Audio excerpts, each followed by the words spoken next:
India में लगभग 3.1 crore metric tonne LPG gas consume किया जाता है, जिसमें से 60% इंपोर्ट किया जाता है।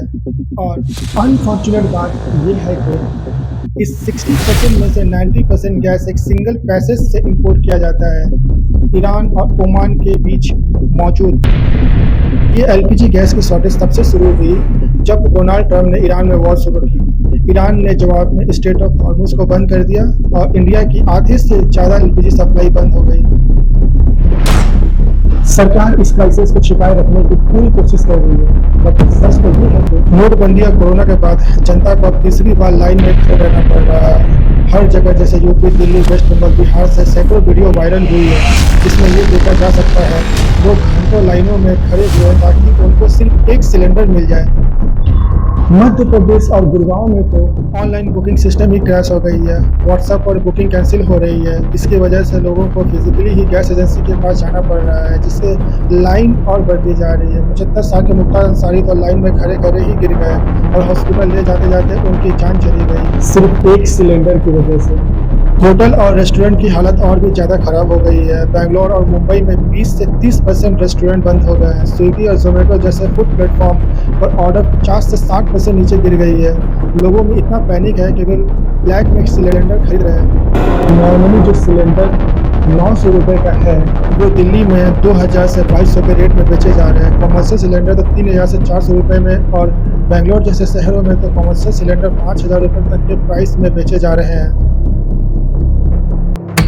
सिचुएशन इतना खराब है कि देश के कई शहरों में सिलेंडर देने वाले वाहनों में पुलिस प्रोटेक्शन देनी पड़ रही है।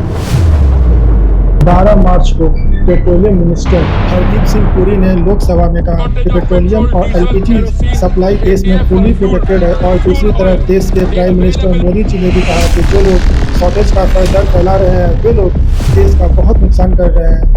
7 मार्च को डोमेस्टिक गैस का प्राइस 60 रुपये और कमर्शियल गैस का 110 रुपये से ज़्यादा बढ़ा दिया गया।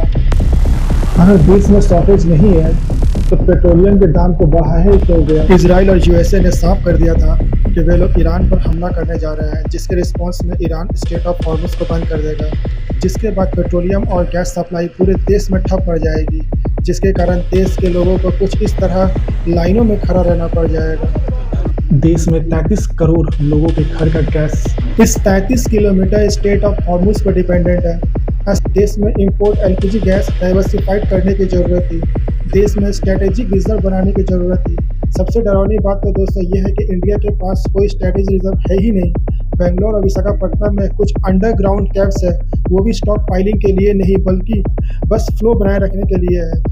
अब बात इस पे कि ये क्राइसिस कब खत्म हो।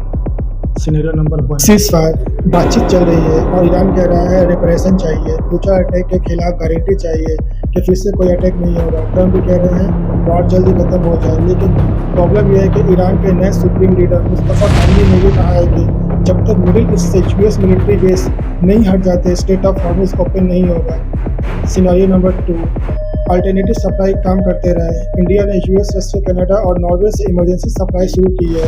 अब सवाल ये है कि आप क्या कर सकते हो। कुछ प्रैक्टिकल बातें ये भी हैं। पहला, इंडक्शन कुकर का यूज़ में लाना।